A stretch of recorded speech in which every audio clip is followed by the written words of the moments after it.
যি APDCL কৰ্তৃপক্ষ আছে সেই কৰ্তৃপক্ষই কিবা লাইন চাফা কৰিবলৈ ইয়াত আচলতে গছ কাটিছে বুলি আমাক অভিযোগ দিয়ে। কিন্তু আমি যেতিয়া ঘটনাস্থলীত হৈ উপস্থিত হ'লোঁ তেতিয়া APDCL SDO গৰাকীক আমি বাৰে বাৰে তিনিবাৰকৈ আচলতে ফোন কৰিলোঁ যে ঘটনাটো আচলতে কি, আচলতে কেনেদৰে আচলতে ফুলি থকা দুজোপা সোণাৰু আৰু এজোপা বেলেগ গছ আচলতে কাটি ৰাস্তাৰ কাষত থকা গছ পেলাই দিছে।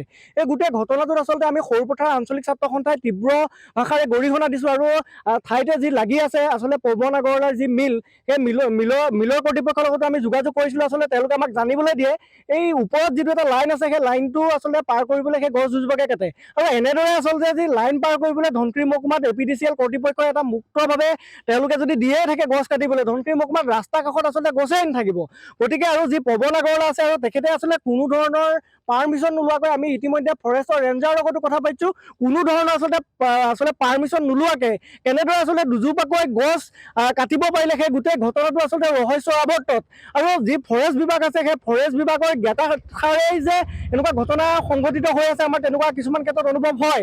এইটোতো আমি কাটিবলৈ কোৱা নাই। এতিয়া আমি মালিকৰ ওচৰত গৈছিলোঁ, খবৰ পালোঁ যে আমাৰ মালিকে কাটিছে বুলি, পৱন মিলে।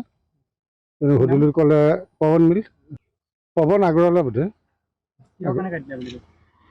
লাইনত ডিষ্টাৰ্ব হোৱা বুলি কাটিছোঁ বুলি ক'লে। কিন্তু দুজোপা কাটিলোঁ ভুল কৰ্মে, মই কওঁ 20জোপা পুলি ৰুবলৈ প্ৰতিশ্ৰুতি লৈছে আমাৰ পৰা। কাটিবতো নোৱাৰে, তেখেতৰ বোলে মিল চলাবলৈ ডিষ্টাৰ্ব হোৱাৰ কাৰণে বোলে কাটিলোঁ বুলি কৈছে। অনুমতি লৈছিলে নেকি? নাই, আমাৰ পৰা লোৱা নাই। আমাৰ মানুহ কাটিছে। কিহৰ কাৰণে কাটিবলগীয়া হ'ল? এইটো ইলেক্ট্ৰিচিটিৰ কাৰণে, ইলেক্ট্ৰিচিটি লাইনটো চাফা কৰিবৰ কাৰণে। আপুনি কাটিলে নে ইলেক্ট্ৰিচিটি মানুহে কাটিলে? নাই, মানুহ আমাৰ দিছোঁ আমি। তেখেতলোকে আমি আজি প্ৰায় 3 মাহ মানৰ পৰাই আমাক কৈ আছে লাইনটো চাফা কৰাই দিবৰ কাৰণে। কালি মই ছাৰক মেছেজ দিলোঁ, ফোন কৰিছিলোঁ, ফোনত পোৱা নাই, মই মেছেজ দিলোঁ যে কালি মানুহ আমাৰ পাইছোঁ, যদি আপোনাৰ মানুহ দিয়ে এজন তেতিয়া লাইনটো চাফা কৰাই দিম বুলি। তেতিয়া তেওঁ ন' প্ৰব্লেম অ'কে বুলি লিখি পঠিয়ালে। তাৰপিছত SDO ইলেক্ট্ৰিচিটি, তেওঁৰ নামটোতো মই নাজানো।